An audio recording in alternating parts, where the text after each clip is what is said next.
lakini akasema ndani mwake, sema ndani mwake, kuna kitu ambacho Mungu ameweka, na hii si kama vitu vingine. Kuna kitu cha speciali ambayo Mungu ameweka ndani, na anasema hii ni hazina ya Bwana. Hii ni hazina ya Bwana. Sasa ukiniangalia mimi ni chombo tu, lakini ndani mwangu there is something called na anasema this is treasures. Hii ni jambo la maana ambalo Mungu ameweka ndani mwetu. Usiniangalie chombo ukanidharau, usiniangalie tu kanipepa hivyo. Ndani mwangu kuna kitu ambacho Mungu ameweka. Kuna kitu ambacho Mungu ameweka, na hii kitu haionekani kwa macho ya mwanadamu. Hizi ni nguvu za Bwana kupitia msalaba wake. Ameweka nguvu zake ndani mwako. Haleluya! Basi anawatia nguvu, anawaambia wapendwa, kwa maana kuna kitu Mungu ameweka ndani mwako. Kuna mambo manne naomba niwaambie, msije mkajidharau. Jambo la kwanza anawaambia ya kwamba tumetaabika kwa muda mrefu. We have been troubled for a long time. In fact, for many time tumepitia katika taabiko. Bwana Yesu asifiwe. Tumepitia katika jambo fulani, tumetaabika kwa muda mrefu. Katika mstari wa 8, jambo la kwanza tumetaabika, ndio, lakini msije mkasahau ya kwamba nyinyi kuna kitu ndani mwenu. Hata kama mnataabika, hata kama mnataabika pande zote, msije mkasahau jambo hili ya kwamba kuna kitu ndani mwenu. Nataka tu wale wanakuja tu sasa, hakuna nafasi nyingine mbele, si imejaa.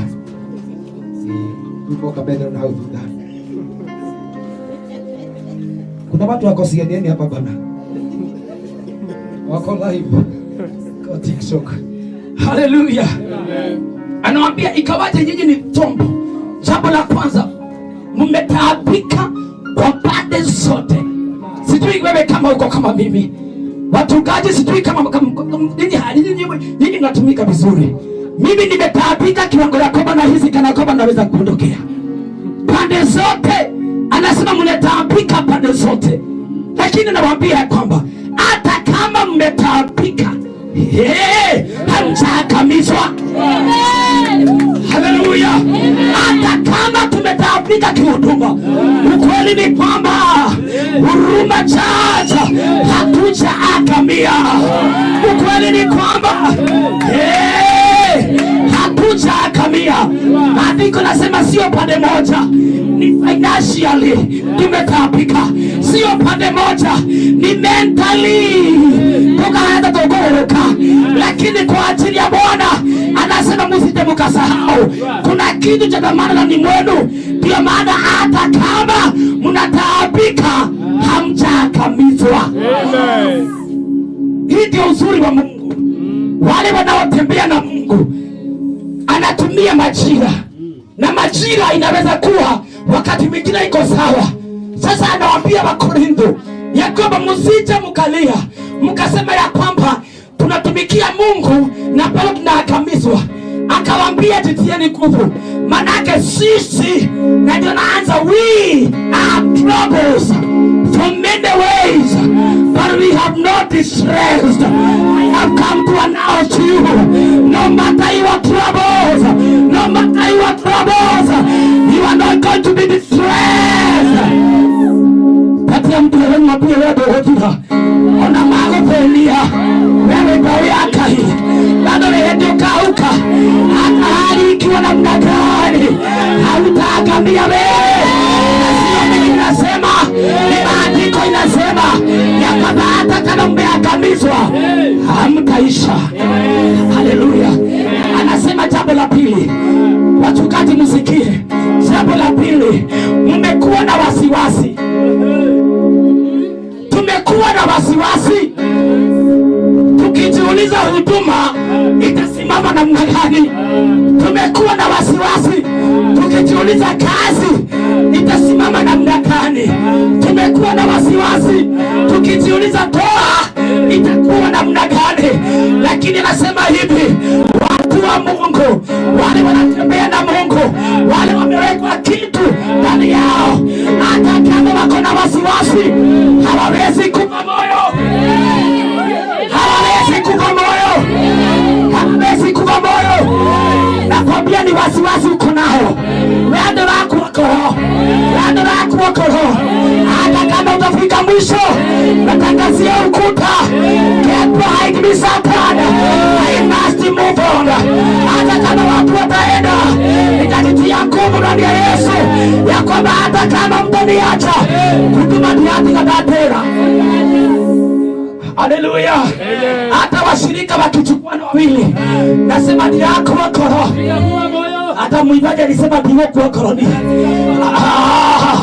Anasema umekuwa na wasiwasi, tumekuwa na wasiwasi, lakini ukweli ni kwamba ninatoa watoto wa Kenya mwisho tukihisi kana kwamba there is no other option kayago tuwerera, ndio maana hatujakufa moyo. Unauliza mchungaji, watu wameondoka na bado unahubiri, unauliza huyu kazi imeisha na naona tetekai. Ukweli ni kwamba hata ikiisha sitakufa moyo, anajali najua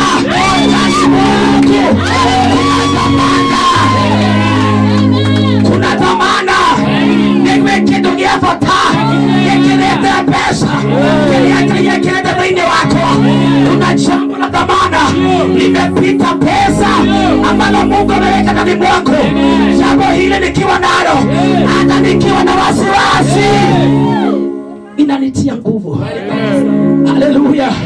Ninajua economy haisemi vizuri, hata tunaangalia wakati mwingine anasema funga hiyo TV, lakini nataka nikwambie kwamba in the midst ya wasiwasi wako, there is something in your heart, there is something in your life. We know that God hautakufa moyo, hautakufa moyo,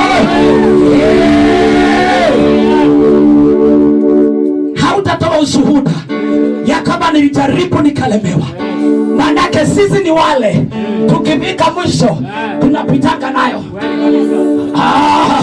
Sisi ni wale tukianguka chini tunainuka. Tande wangu ademo tukaterire na agio kedie niko giyana kinatokere. Haleluya. Usituone wadhaifu, usituone wanyonge, hatujui wasiwasi ni nini. Haleluya. Wakati mwingine watoto wanafukuzwa shule, unamwambia relax my son, unaulizwa na watu wa Yusua, manake sisi si wakufa moyo. Hata akifukuzwa kainoe kaoto. Paulo anamwambia nyinyi wa Korintho mnateta tu, lakini hamjui sisi wakati tunapata na wasiwasi hatujawahi kufa moyo. Haleluya. Anamwambia jambo la tatu ya kwamba we have been persecuted. We have been persecuted, but the good thing, we have not forsaken. Huu ni uzuri wa Mungu. Manake there is a season. Mungu anatembea na majira. Kuna wakati wa persecution na kuna wakati wa kusema my son, my daughter, I will never forsake you. Usiniangalia kwa jicho ya this season, haujui the next season how it will be. I might nako kumakia, kwa sababu the next season I am going to come out and forsaken person. Natokea mtu mwingine ambaye anaabilika, huyu hata mkifanya namna gani wanamukepotesha huyu peke yake. Anasema mmeteswa, tumeteswa katika injili, tumeteswa. Wale tumeokoka tumeteswa, lakini bado hatujaachwa. Manake tumeteswa na watu, lakini mkono wa Mungu umekuwa juu yetu. Haleluya. Wakati Farao anawatesa wana wa Israeli, anafikiria yeye ndiye mwisho, Na siku moja kama ya leo, mtu anamtokea na mwambia nimetumwa. Manake umewatesa vya kutosha. Sasa si wakati wa kuwatesa, ni wakati wa kuachilia. Natangaza kwa maisha yako, wewe ambaye umeteswa na hali hiyo, hali sikia sauti ya Bwana. Nyakati zako zimefika mwisho. Achilia mtu wa Bwana. Manake aliyesema ni mwaminifu, na anasema I will never forsake you. I will never forsake you. Huyo sio mchungaji anasema, huyo ni Mungu anasema ya kwamba hata kama utalia, lia ukitumaka, but God will never forsake you. Hallelujah. He will never forsake you. In that ministry, katika hicho kipawa na uonekane tokale uduwekana kanisa. Lakini ukweli ni kwamba hata kama utateswa na huduma yako, hautaachwa na Mungu. Hautaachwa na Mungu. Sipatie mtu haifa. Mwambie ndiye nipigeka na ndiye. Ndiye nipigeka. Hallelujah. Hale kuna watu wa aina hiyo hapa. Ya kwamba hata ukiteswa na umasikini. Ukiteswa na umasikini, umasikini unapiana wenyewe. Nituelea ndugu huyo. Tuondoke huyu ndugu. This brother is serious. Wakiangalia ukome kimaombi, unakuambia huyu ni kama hataacha. Huyu ni kama hataacha.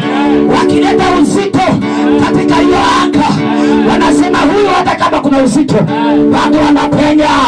We are the person. Sisi ndio hao. Sisi ndio hao. Ya kwamba tukiwa na wasiwasi, hatuachwi. Na kuna mwanamke mmoja nilikuwa napenda katika social media.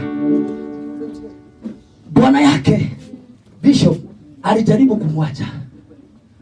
Naye huyu mwanamke katokea. Akamwambia wewe ni wa hujauru.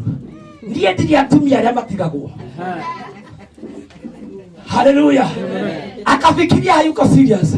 Akaachana na yeye akamnyamazia. Huyu mwanamke alienda akachukua nguo za mumewe. Not going to be destroyed.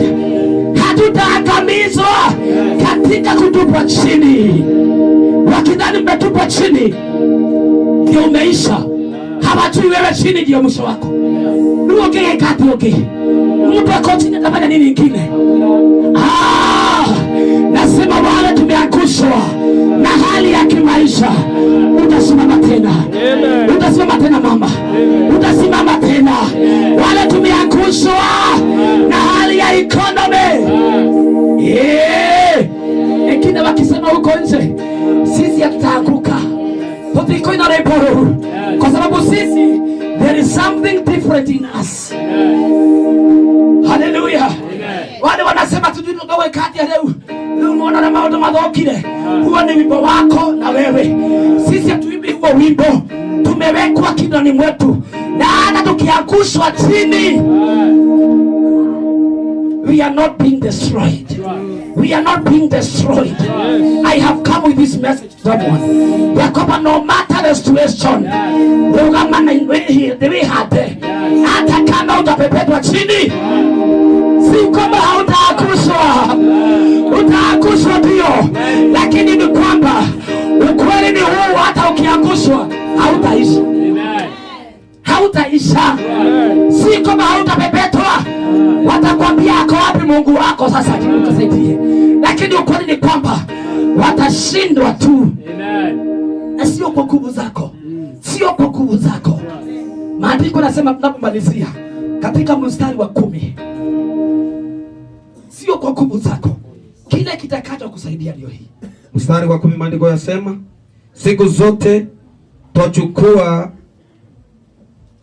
twachukua katika mwili kuuawa kwake Yesu, ili uzima wa Yesu nao udhihirishwe katika miili yetu. Haleluya. Paulo anaambia Wakorintho ya kwamba hata kama tumepitia mambo hayo manne, tumeangaika, tumekuwa na wasiwasi, tumeteswa na tumeangushwa chini. Anasema katikati ya hiyo hali, kile tumefanya sisi niko ndile dagu ile. Kile tumefanya sisi ndio nataka nikwambie ya kwamba tulipoangushwa chini tulichukua kifo cha Kristo, tukajitwika hicho kifo cha Kristo. Alipoingia ndani mwetu akatufanyia kuwa uhai. Haleluya, amen. Sasa hatuna wasiwasi tena, manake kuna kitu tumechukua, kimedhihirika ndani mwetu na kimedhihirika kwa njia ya uhai. Na ndio natangaza kwa hiyo ndoa yako, katikati ya dhuruba zote, na Mungu anene uhai. Katikati ya hiyo kazi yako, in the midst of storm, may there be life, may there be life, may there be life. Katika ujana wako uliyekufa ndani ya Kristo, analeta uhai ndani mwako, na wale watakao kuangalia watasema mtu anaonekana kama amekufa, lakini kuna nguvu. Especially may this power be manifested in this altar. May this power be manifested in your life. Utaangaliwa kama mifupa mikavu, lakini hawajui wewe ni jeshi ya Bwana. Watakuona umekonda, lakini hajui kile umebeba. Kwa kuangalia na macho, kuna mapepo itakuondokea, kuna hali itakuondokea. Manake mtu aliye na uhai hakuna ushirika wa kifo, And I declare in this altar, may there be life, may there be life, may there be life in the name of Jesus.